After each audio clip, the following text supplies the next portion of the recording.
Hello, Mills here. Welcome back to EVE Online.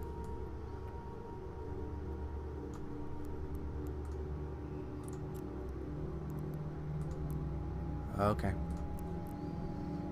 Yeah, so this line here in space is a representation of my current route. Do I like that? I don't know if I like that. It's fine. In the last video, I couldn't figure out why this wasn't showing up the way it used to, and I fixed it, but for the life of me, I can't figure out how I fixed it. I don't remember. So, Googling basically said things like click an empty space and then choose show route, and then alternately you have hide route, and I don't see that option here anymore, so I don't think that's what it was. So anyway, it doesn't matter, it's fixed. And at any rate, I'm not going to go anywhere at the moment because instead I wanted to talk about planetary interaction. Let's clear some of this stuff up here. I'm sitting here at home at IDICN 7.7, and PI, Planetary Interaction, is one of the ways to get resources and turn them into ISK. And it's handy because it's a passive activity that happens even while you are logged off, and that's why it's appealing to me. Let's take a look here real quick at the character sheet. I won't go into the details of this because it's kind of dull, really, but there are all these different categories here, and one of them is planet management. And if you click on that, you'll see, shrink this a little bit, you'll see these categories of skills that are available that affect your ability to do planetary interaction.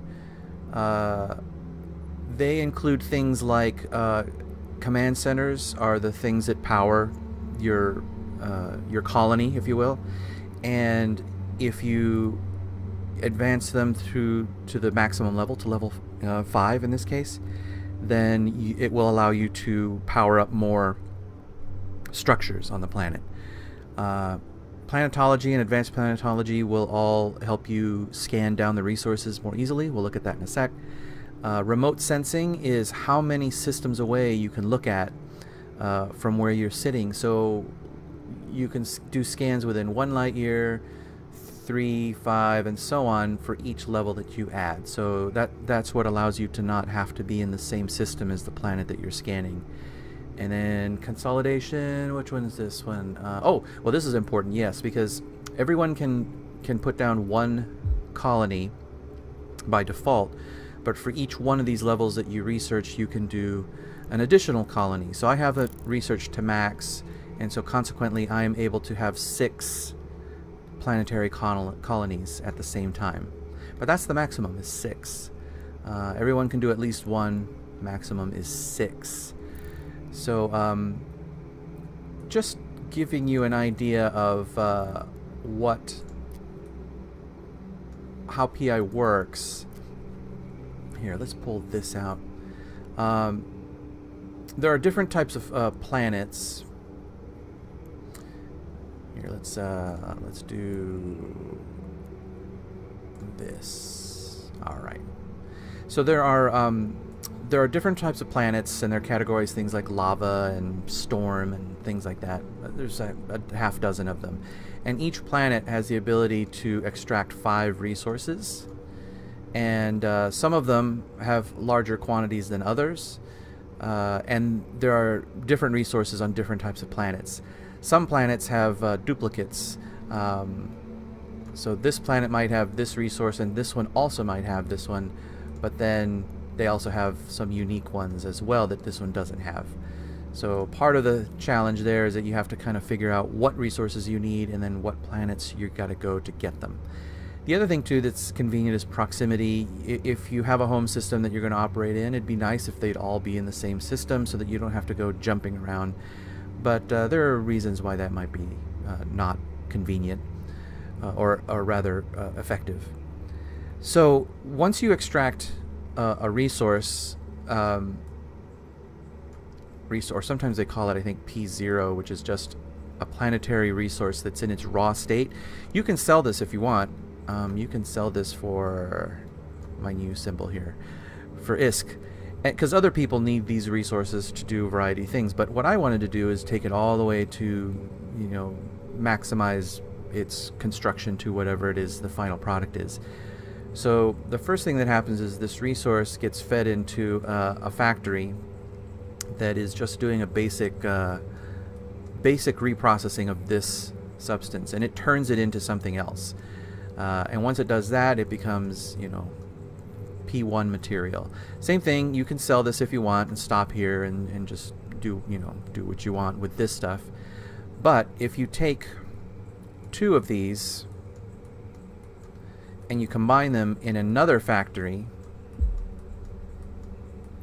you will then produce a new material that we'll call P2, and this thing has additional value. Now, you can do the math to figure out how much of this has to go in here to make how many units of this. And I'm sure there's a way to min-max the whole thing. I don't bother with that. I'm just kind of looking at the end result. So now we've got this sort of advanced commodity, or I forget exactly what they call it. And you've got this. Now, if you want, you can take these and combine them in order to make the really sort of high-level commodities, the things that really get you lots of money. So let me see here.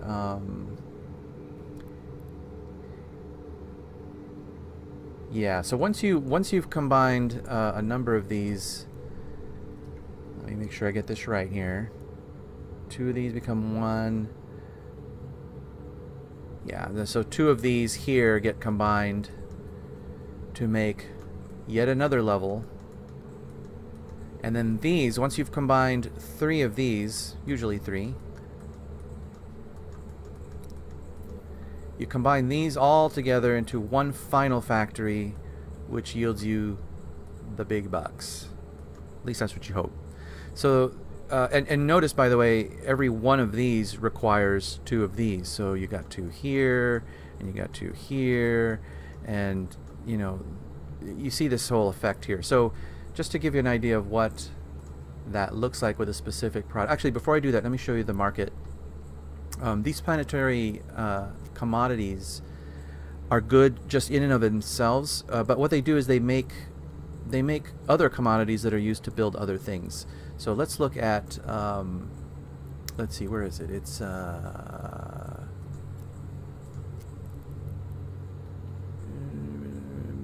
manufacturing material. No, it's well, anyway, we'll search here. Wetware. Trade goods. Yeah, trade goods. Trade goods. Here we go. Bunch of trade goods, but under here there's a category.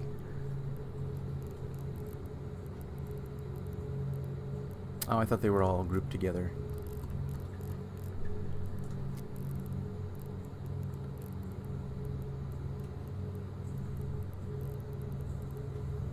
Let's see, where are they? Industrial goods? Just looked at that, didn't I?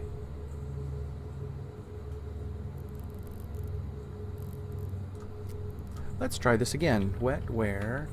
Wetware mainframe is the one that... oh, that's broken. Show me the group. Materials, there we go. Okay, so it's under manufacture and research, materials, and then you've got planetary materials. So here under planetary materials, we've got advanced planetary materials, which are the most advanced things that you can make on a planet. Broadcast nodes and all of these here, including wetware. These others are, here's the raw material. So this is the stuff you pull right out of the ground, and then you can process it and turn it into this, and then you can combine a couple of those and turn it into refined. And then finally, let's see, what is this here? Specialized. Yeah, it's just a different category as advanced. And you combine them together and make the things that are worth more money. So as you can see, as I'm hovering over it here too, you see that an organic mortar applicator on average is about 1.1 million ISK per unit. I was making these here, and they're 2.3 million ISK. Those are two of the more complicated ones. Some of the more simple ones, like, I don't know, well, they're all pretty pricey. I mean, yeah, they're all... But you see, the reason that maybe something like this is not as lucrative as one of these other items, well, first of all, again, it's supply and demand. This price is purely player derived. So if people need wetware mainframes because they're making things with it, then the demand will be what it is. By the way, you can always click on this little info thing, and it shows you information about, it gives you a description of what the item is and its attributes. It gives you information about planetary production, so these are the things that go into making one of these. But then industry is the one where you can kind of see, well, what is this being used for? And these are all blueprints that make use of this particular item. And so if something is particularly hot, it must be because somebody's making something in here that is in high demand, and they need it for their station, they need it for their ship, they need it for their corporation. Who knows what they need it for? I'm not building any of this stuff, at least not yet. But somebody needs a pack rat mobile tractor unit, and in order to build one of these things, you're going to need one wetware mainframe. So if you plan on making a dozen, you're going to need 12 of them. Let's see, what does this look like? This looks like this. So if you want to make one of these, you're going to have to buy one wetware mainframe, and maybe you could buy it from me, and I can make money. So that's what's going on with that. Alright, so I wanted to show, there's a handy resource that someone made. Let me see, credit where it's due here. And this is 9 years old now, but it's still, I think, accurate. Korai Iraq put together this PDF showing the various commodities in there and the sort of schematic that goes to make them. One thing you'll notice about EVE Online is that there are a whole lot of player-made resources and like third-party tools and things like that, which is part of the fun actually of finding a really handy tool that you can use. So let me show you sort of a simple one, like a Nano Factory here. Down here at this level, these are the raw materials that you're going to be digging out of the planet. This color key here shows you what type of planet has this material available. So the key is where did the key go? Key's over here on the side. Yeah. So you've got lava, temperate, gas, and so on. And more cats in the way. Here we go. So you can see this material here, complex organisms, can be found on a planet that's an oceanic planet as well as a temperate, and you can also find microorganisms on those same two types of planets, but microorganisms can also be found on barren and ice worlds. So yeah, so this gives you an idea of what you need. So base metal gets turned into this, or rather base metal gets fed into this this facility, and it gets turned into this processed material. And then for this case, reactive metals, that's where this one stops. It doesn't get used until the very end. Here you have more typical things where you've got two things here. You've got two items here that have to be combined to make this one item, and repeat here, right? And then you've got these two items here that you combine to make this, and then I like to draw things. These two items combine to make scroll up a little bit. Oh, that messes up my thing. Anyway, it then goes and makes this final thing, in this case the Nano Factory. That's what we're shooting for. Let me get my thing right. Okay. And actually, not just these two things in this case, but these two specialized commodities combined with this processed material is what you get in order to make a Nano Factory. So that's a fairly simple one. The ones that I've been investing in, mostly because I wanted to spend the time to kind of do it right, included, well, I did an organic mortar applicator. This is what I was making when I left the game back in 2010. But I decided if I was going to do it, I was just going to go and do a really complicated thing. So that's why I'm doing, at the moment, I'm doing wetware mainframes. And same idea. Here it's a little confusing because some of these refined commodities use the same type of materials. So for example, reactive metals and water, ooh, that's a big fat pen, let's go a little smaller. These two items will make water-cooled CPUs, and then these two items will make coolant, and they both have water in common. So what I ended up doing was trying to find planets where I can make these two commodities here on the one planet, so that I can export it off that planet and get it to the factory planet, which is making this, or more accurately, where it's making this plus this. And that can be a challenge. That can be a chore. Because the other thing too is, not only do you need to find planets that have all these attributes, but they're available in different proportions, and you might not have, I'll show you in a moment how you figure out how much of a raw material is present, but you might have very low quantities of this, very high quantities of this, and kind of mediocre quantities of this. And somehow or other you need to kind of balance them all out and extract them out of the ground such that you end up with more or less an equal number of these, or actually I guess twice as much as this, because this gets used in two different schematics. So this is kind of a chore. So one of the things that I'm planning on doing, spoiler alert, is I'm trying to get a system with an alternate character where I'm just going to have one planet making one thing, and then I'm going to export all these ingredients to the factory planet that is making the final commodity.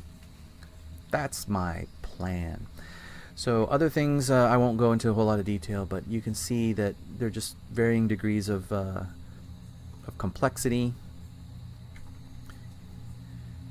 Nanite repair paste, things like that. And again, this is a fairly old POS is player-owned station. So if you start making fuel, that can be lucrative because people are always using fuel. Fuel and ammunition, you can't reuse it, so you got to burn through it. So that's helpful. There are also some items that you can make that are that involve ice mining as well. Let's see. Like let's see, what was it? I think it was a nitrogen. I got a blueprint for a nitrogen. Yeah, nitrogen fuel block. Is this right? Yeah, this is right. So this blueprint making nitrogen fuel blocks, which, what are those used for? They are used for Caldari control towers and stand-up service modules. 40 blocks are sufficient to run a standard large tower for 1 hour, while medium and small towers require 20 and 10 blocks respectively. So if you have a large Caldari control tower, you're going to burn through 40 of these an hour. So if I can get these materials, that's a whole other story, by the way, ice mining and getting these materials. So let me just twirl this down. But then if I can also get these planetary materials, and notice there are only 5. If I can get these, combine it with this, using this blueprint, then again, money comes on in. Alright, so that's kind of the overview of how that works. Let me show you my particular setup. Actually, I can do this. Let's see, where'd my overview go? I never closed my overview, so I can never remember how to open it again. It's one of these symbols here. Inventory fleet map.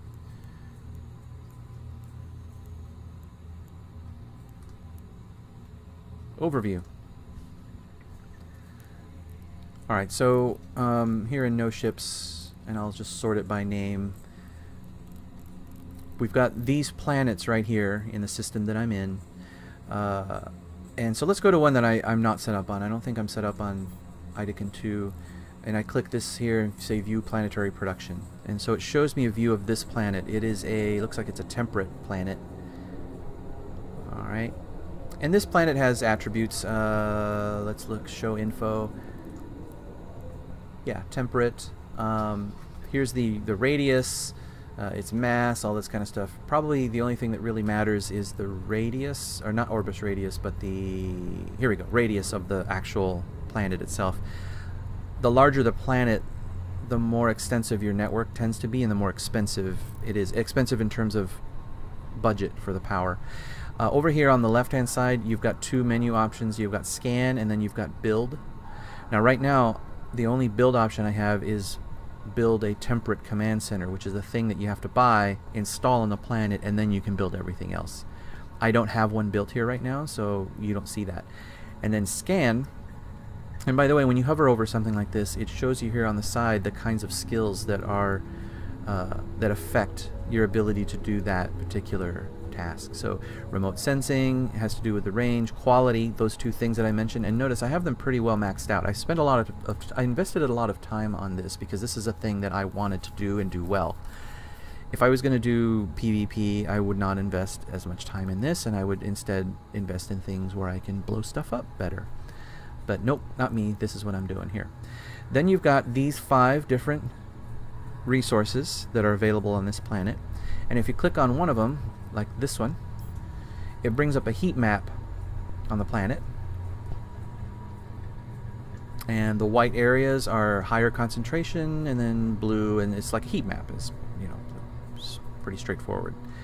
This bar right here, it affects the sort of the resolution of the heat map.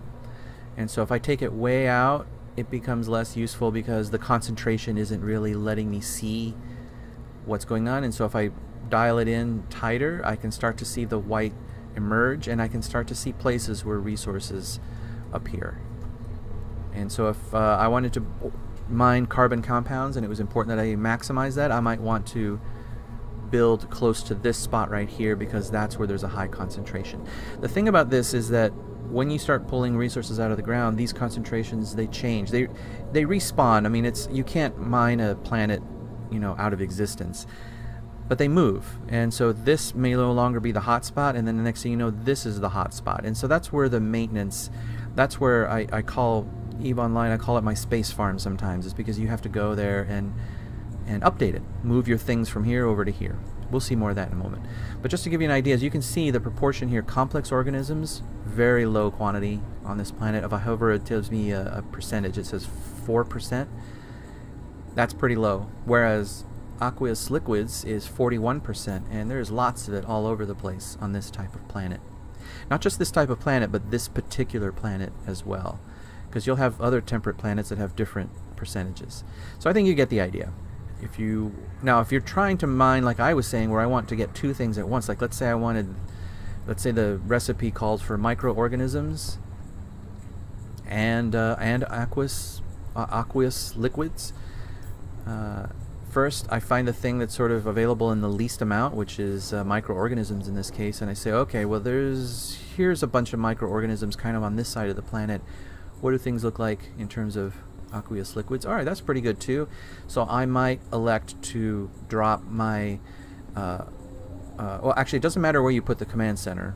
You put the command center anywhere that you want, but when you start building extractors and things, you're going to start building your network here and start focusing on these various areas, because that is what will allow you to extract not just aqueous liquids but also microorganisms. And you can mine here and you can mine here. Now this is your little setup here in Idekin 2.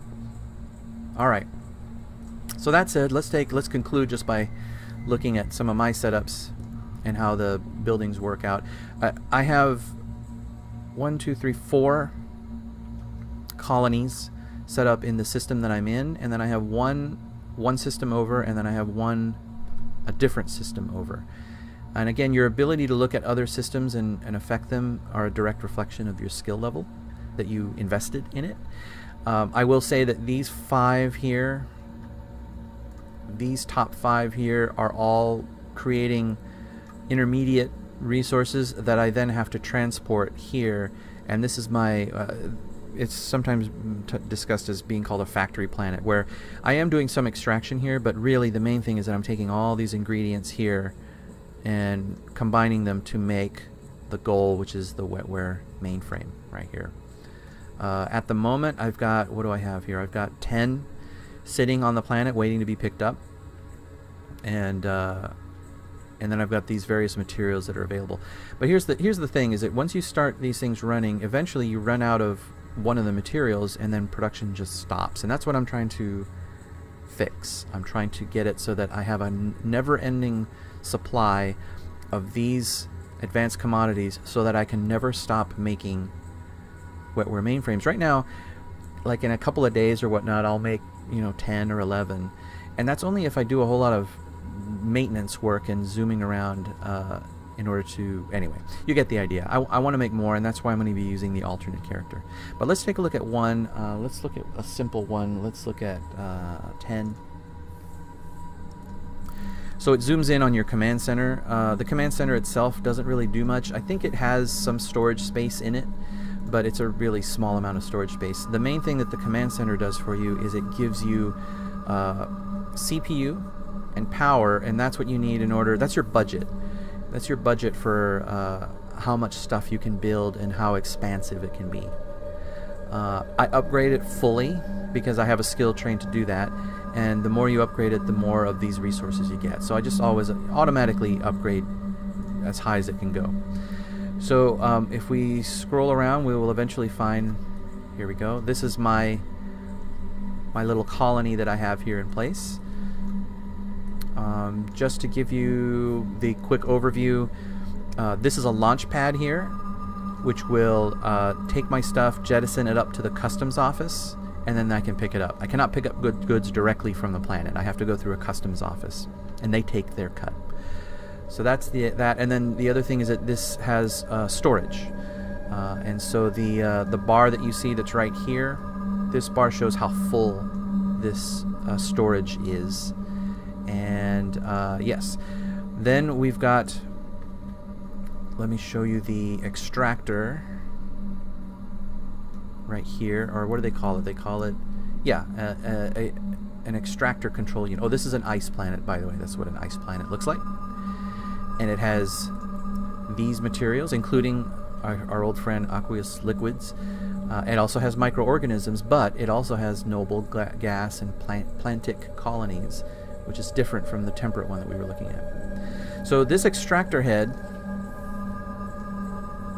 has coming out of it these various, I don't know what they call these things. What do they call them? Extractors, I guess. So this unit here controls up to 10 extractors. Now I only have 3 because the power limits of this command center and the arrangement that I have here only limits, I can only have up to 3 at the moment on this one here. But you see this extractor has 3. This extractor has 2, 4, 6, 7. And I can change that. I can take 2 away from here, and I can add 2 to here. And why would I do that? Well, it's because, again, that whole thing about different proportions. This extractor is pulling out microorganisms. This extractor here is currently set up to pull out aqueous liquids. And depending on what I need here to produce, sometimes I need more of one than the other. Now, production has ground to a halt here because currently I've got a bunch of water, but I don't have any of the other material that's needed to make test cultures. Now I got a bunch of test cultures already made. This is the goal of this planet, is to make tier 2 test cultures. But in order to make that, I need bacteria and water in order to make test cultures, which then I'm going to lift off this planet. I already have some water, but clearly bacteria is the thing that I'm lacking right now. And as you can see from this pop-up here, you make 20 bacteria by inputting 3,000 microorganisms. and the cycle time is a 30-minute cycle time. So if you give it enough resources, it will turn 3,000 microorganisms into 20 bacteria every 30 minutes. So in a perfect world, you're constantly pulling out microorganisms so that it's constantly making bacteria, which in turn is constantly being turned into test cultures. But right now, everything's stopped. And it stopped because there's no bacteria. I have 3 of these different, what are they called? Basic industry facilities. Each one of these is currently programmed to produce bacteria. As long as I feed it microorganisms, it'll produce bacteria. And then these 2 here are making water. You don't need to have these many, you just have to have 1. But at various times, I've added extra in order to try to keep up with the needed amounts, the needed proportions. Let me turn down the music a little bit, because when we're doing planetary stuff, they have their own little sort of sound effects going on. There we go. Music, by the way, once again provided. Playing Robert Rich, Perpetual. Here's his Bandcamp. Go and buy this and all his other goodies, because it's all good stuff. So this here is a, what do they call it, an advanced industry facility right here. And I have 2 of them so that I have the capability to make 2 of the end result, or 2 sets of the end result as much as possible. It is, as you can see right here, it's programmed to make test cultures. And let's look more closely at this here. Yeah, so it says waiting for resources. The output, it'll make 5 units every hour. Notice here it says 1 hour. And in order to do that, you have to input 40 units of bacteria and 40 units of water. So what I can see here, of course, is that it's got the water. It's waiting for the bacteria. And that's what is currently holding things up here. All right, so I know that I need to make more bacteria. I know I need to make more bacteria than I have been.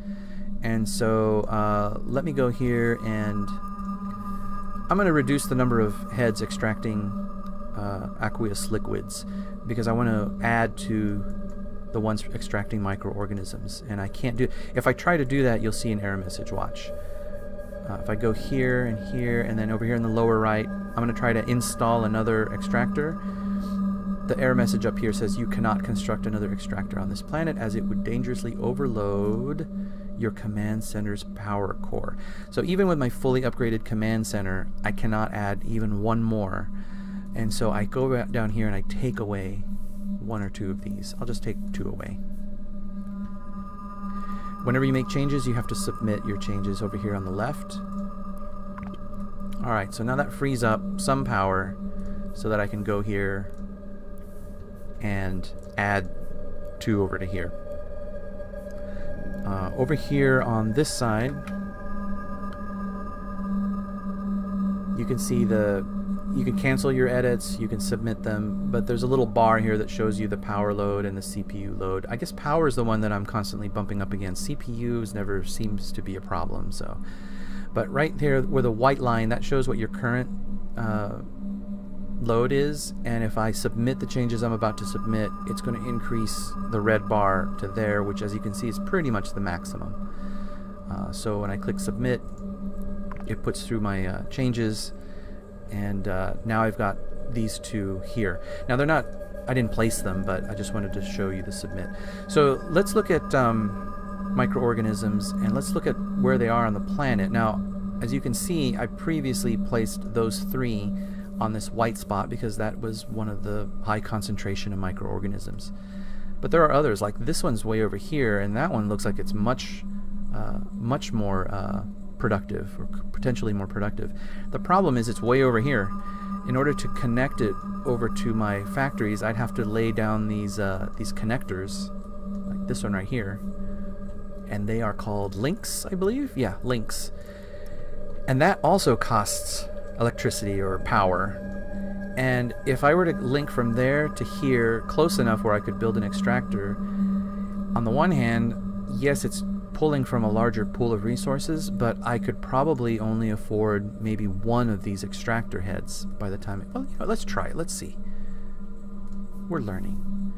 I'm going to delete this extractor completely. Notice that my budget for power is opened up nicely. If I zoom in on my command center,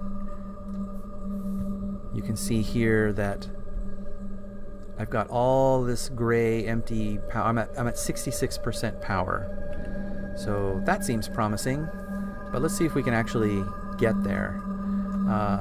So microorganisms is what I was interested in. I was interested in this hotspot over here, because you can see how the white kicks in over here sooner than the white kicks in over here. So if I was going to build an extractor unit, I want it to be as close to my factories as possible, but still be able to reach this. And so I just need the gray or the faded circle to touch that. So I'll drop it here. Notice that the power is already using up a bunch of power, and then I'm going to create a link connecting this all the way over to here. You see how the radius of the radius of the planet has an impact on this, and you can see the power being used up as I make this shorter and longer. So let's connect it to here, and now look at my look at the amount of power I've used just to set up the basic unit and connect it to the rest of the farm. And let's try it and see. By the way, doing that cost me 45,000 ISK. So everything has a price, right? So one of the reasons I haven't dismantled these, which by the way, if I were to delete these, that would free up power so that I could put more over here. But the reason I haven't is because I make use of these, and I can't just build these every other day. I don't want to, because they cost money, game money, obviously. These cost what do they cost? 75,000 ISK every time I plant one of these down. So if I can plant it and use it for a while, I feel better about doing it. So here's the extractor.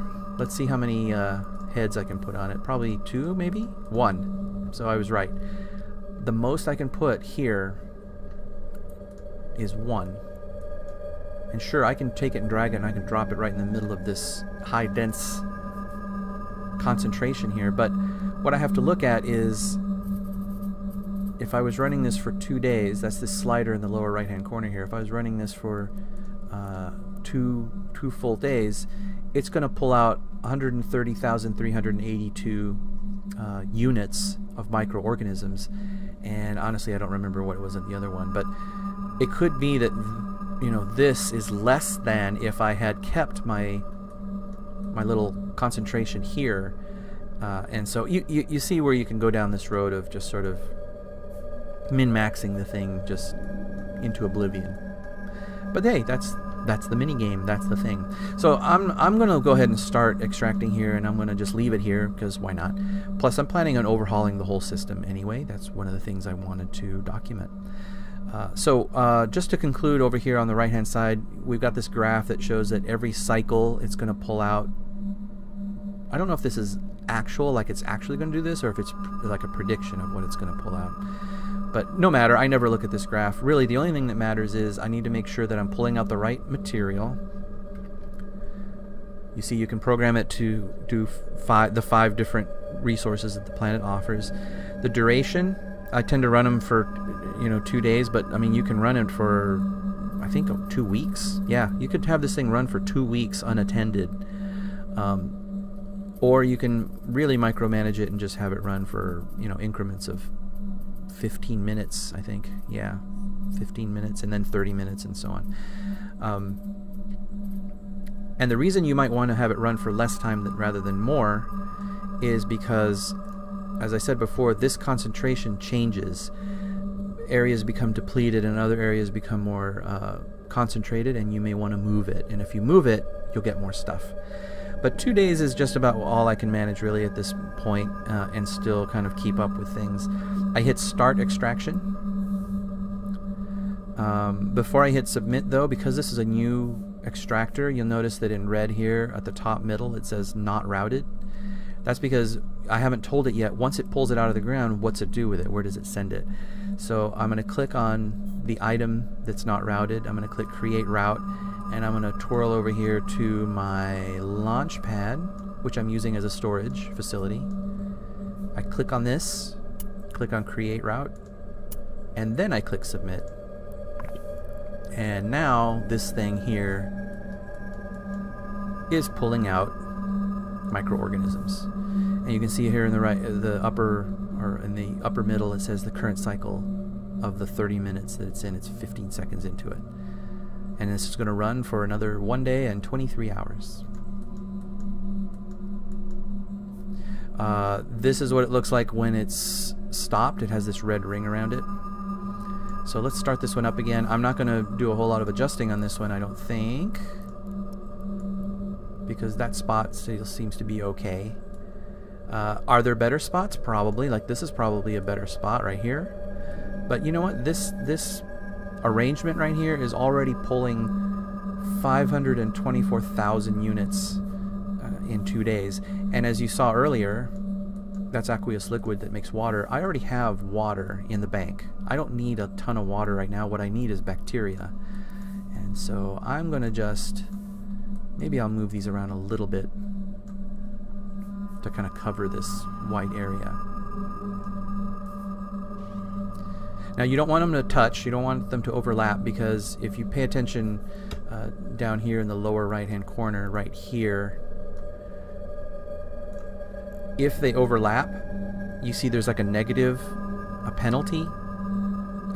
For every overlapping ring, you get a penalty to your yield.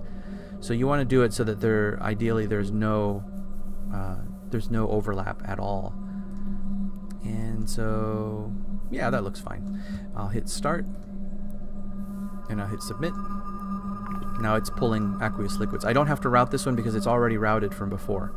So if this planet is just going to do these two things constantly every 2 days, I just have to come here, click on this and hit submit, maybe rearrange the little extractor heads a little bit.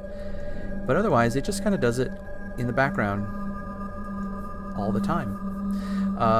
So looking now at this, you notice that the little red slash needs attention thing has gone away because all the equipment on this planet is now working for me. These other ones all have things that are idle. I'm trying to think if there's any other. Oh well, I'll just show briefly. I'm not going to go into as much detail, but Idacan 5. This is a barren planet, and this thing is trying to produce, or has been producing, two commodities. Okay, so you see the same old thing. You've got these 3 extractors. One is pulling aqueous liquids, and the other one is doing base metals, and this one is doing microorganisms. Very similar to the last one. But it's pulling 3 different ones because what it's trying to do is manufacture 2 commodities. Let's see. So here, these are the things that are refining those raw materials. And these 2 are going into this, and these 2 are going into this, and these are the 2, whatever they are, P2, processed commodities. In this case, they are nanites, see right here, and water-cooled CPUs. So the whole purpose of this setup on this planet is to produce those 2 commodities.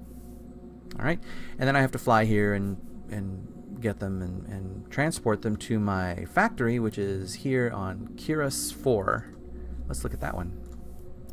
Now Kiras 4 does have an extractor, couple, but this is less important. These are making, I think they're making livestock. Yeah, they're making livestock, and oh my goodness, I have so much livestock, it's not even funny. Where is it? I have 930 units of livestock, so that's plenty. I really don't care about more livestock. But this planet, the final advanced factories, they can only be built on temperate or barren planets. So there you have another variable, right? You want to, building on this planet is one of my available 6 planets, and if I'm planning on doing all of this, assembly, that eats into the budget, and so on and so forth. And so even if I wanted to extract more things from this planet, I don't know that I could, because again, my power budget gets eaten up. Here, this planet is the only one that I have, I think it's the only one that I have that has a storage facility. That's this building right here. And that was because my launch pad was filling up too much. So you can build a storage facility as well. So what this is doing then is it's got all of these materials in it. And all of these materials are all meant to funnel into these factories here. These are additional ones which are available if I need to step up production. But really these are doing the same as these three. Number 1, number 2, number 3. And then these, the output from these go into this one. And here's its little overflow one. And this is the one that is the final result. See? Easy peasy. This thing is making wetware mainframes. But it needs all this stuff to do it. So you see it has supercomputers, it has biotech research reports, but it's missing one cryoprotectant solution in order to begin actually making another unit of wetware mainframe.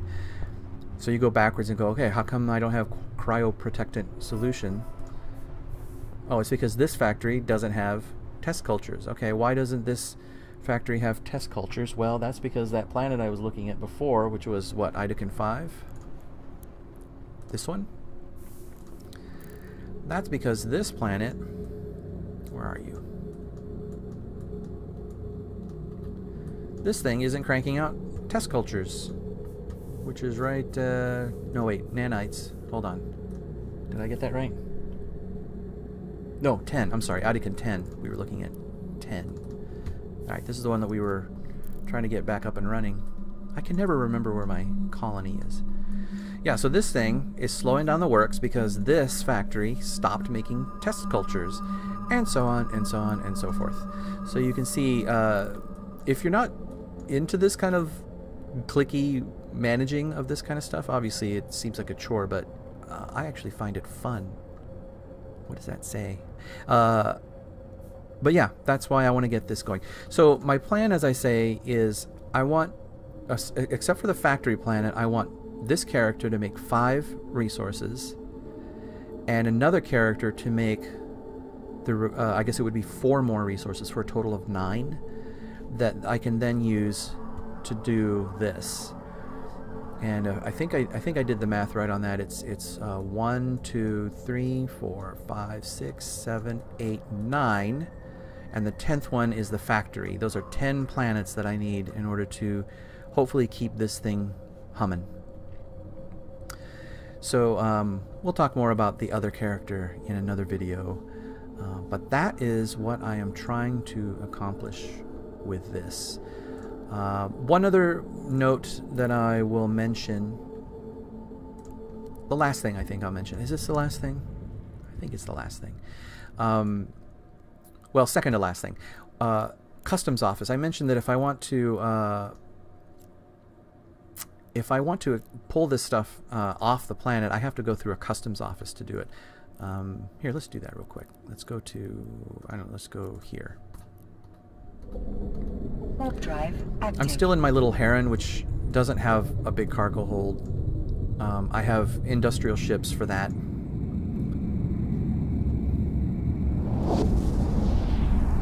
They have cargo holds that will hold a ton of materials. But we're going to zoom over here to Idecan 1, and there is the customs office. And as you can see, Idecan 1 is in the background. It's a lava planet, it looks like. If we look at Idecan, yeah, it says right here, lava. We look at the installation that I have here, right here. This thing is producing, looks like it's producing 2 things. It's producing construction blocks and consumer electronics. And I have some already made. Yep. I've got 255 construction blocks and 95 consumer electronics already made. Notice, by the way, again, the ratio. In a perfect world, you'd have the same amount of each, because then you could keep things going at an even pace. But you know, it is what it is. You know, it's like if one of the materials you need requires felsic magma, well, good luck getting felsic magma on this planet, because look at how scarce it is. It's super scarce. It's probably one spot that's white, which is this one right here. And again, there's limitations to how much of that you can pull out. But anyway, here I am at the customs office. If I access the customs office, it brings up this window. This window shows me, depending on what I have highlighted, the launch pad. This is the contents of my launch pad. And what I want to do is export this off of here. So I drag construction blocks here. I drag consumer electronics here. It's a pending transfer. I hit transfer to submit. Before I do that, though, you'll notice that there's a tax rate right here, 11%. So what's going to happen is it's going to take 11% of the value, the current regional market value, I guess, of these items, and it's just going to take it. So like with all taxes, it just, you know, takes it. And I guess it's a cost of playing the game more than a real cost of anything, unlike in the real world. But here you go. You can see down below here again, I never look at this because I really don't care. The cost to transfer this stuff is going to cost 277,000 ISK to do this transfer that I'm about to do. So it adds up, right? Those wetware mainframes I'm selling for 2 million ISK. You know, if I really wanted to, and people do this, by the way, if I really wanted to, I could actually figure out what the actual cost is, subtract one from the other, and say, yep, that's my profit margin. That's a rabbit hole I am not interested in going down. All I care about is that this number here, my wallet balance, is going up. That's really all I care about. So let me do this transfer. I hit transfer. You see that my wallet gets hit to the tune of 277,000 ISK. This is now sitting in the customs office. So if I want to load it onto my ship, I just drag it over to here. You see the capacity. I've only got, what, 400 cubic meters of space in there. So is this going to fit? No, you see how it's red? The most I could put on my little heron here is 169, so I'll go ahead and take 169. This transfer doesn't cost anything. This is just from one storage thing to another storage thing. But I've now filled up my heron with these things, which ultimately I'm going to route to my factory planet, like that. So I wanted to show you the customs office. The last thing I wanted to mention about this was the security level of the system in which I'm doing this. The security level does affect how resource heavy the resources are on a planet. As you might expect, the higher the security level, the worse the resources are. If you go to a low security destination, like let's say it needs to be within my scannable range. So let's see what's over here. Let's see if I can see what some of this is. This might be too far away. Okay, so over here in this -.3 security system, very dangerous. Let me see if it will let me. Yeah, okay. Again, I have trained a skill that lets me look this far away. This is 12 jumps away in this system. Look at these bars. Look at how high those white bars are.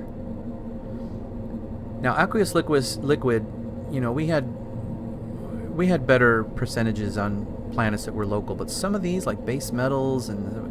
Actually, let me see if I can find... Hold on, let me see if I can find that felsic magma that I was talking about. That was on a lava planet. Let me see if there's a lava planet we could look at that's way over here in this lawless land. Here's lava. So let's see what it looks like here. Well, okay, felsic magma is still not great. Okay, but maybe it's... I think you have to go to a plasma planet in order to get that. And that's another thing, is that plasma planets are not present in high-sec space, high-security space.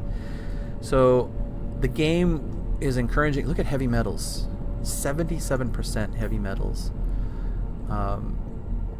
Oh, this is too far away. It's just barely too far away for me to scan it, because I have the ability to I can look at 7 light years, and this is 8.83 light years. But there are so many rich materials in low and null security space. And so one of the things I'm planning on doing with my secondary character is I'm going to go into low security space and try to take advantage of some of these perks that you get. I'm not going to go to negative space, but let's say, you know, I could go to one of these here, which is a .4 security, which is not terrible. I wonder if it'll let me scan, if it's close enough for me to scan this level. See, Felsic is already a little better. 10% is better than whatever we were looking at before. It's still low, but it's better than in my home system. And so the return I could get from setting up an operation here in Mushikegi 2 is going to be better.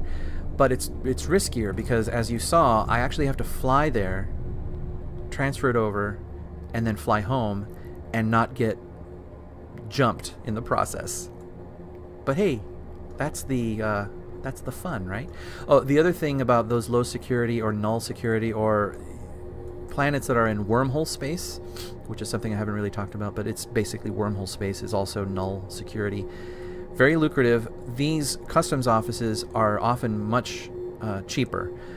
They're player owned. They usually they have a tax rate of some kind, but usually it's not as high as 11%. So I know someone watching this video at some point or another is probably going to say, oh my god, how can you lose so much money? And let me show you how it doesn't math out.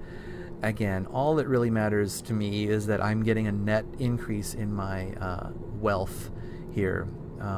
I will say, you know, I restarted playing the game recently, and when I restarted playing, I finished playing back in 2011, and I had 178 million ISK. 178 million. And right now, as you can see right here, I'm at 243. And by the way, this is after me spending a lot of money doing a lot of things. You know, I bought transport ships and blueprints and materials to invent some stuff. So I've spent a bunch of money. But really, what I'm looking at is that this number is higher than this number.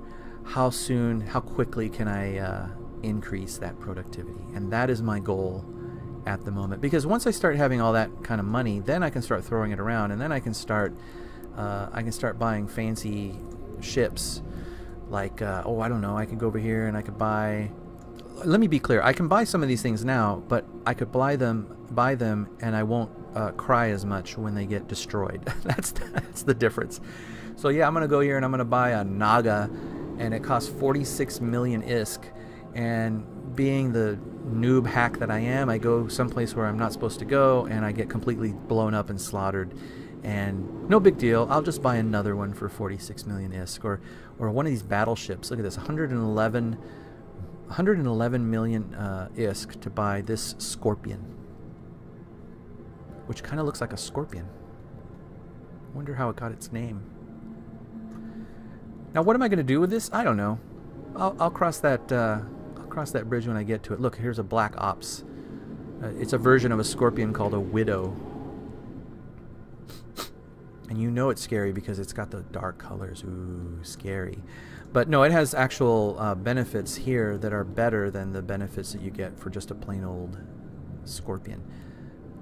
Or, yeah, scorpion. At the very least, there are industry ships down here. Like, I own a Badger. A Badger is sort of the main one that I go around to move materials around. I also own one Tyra, which is a bigger version of this. These are pretty cheap. There's 607,000. This one is $1 million. They're pretty cheap, but you know, there's some advanced ones here. Like, maybe I want this one because because this one has a perk to when you use cloaking devices, and a cloaking device could be very useful if I'm zipping around in some of the low sec space, or even, God help me, null sec. Shield booster. So again, there's different attributes, and again, you can just kind of figure out what works for your goal and your play style. There are a whole bunch of these that are geared towards PvP. There are also a whole bunch that are geared towards participation in fleets, and I'm not really doing that. Who knows, maybe someday, but like, I don't know, what's something that's sort of fleet? Yeah, I think this one here, like for example, this, look at this monstrosity. Ooh. This thing comes bearing down, dropping into your system. You have to start worrying about something. But what does it do? It, so information command and remote stuff, this is all about supporting other ships in your fleet.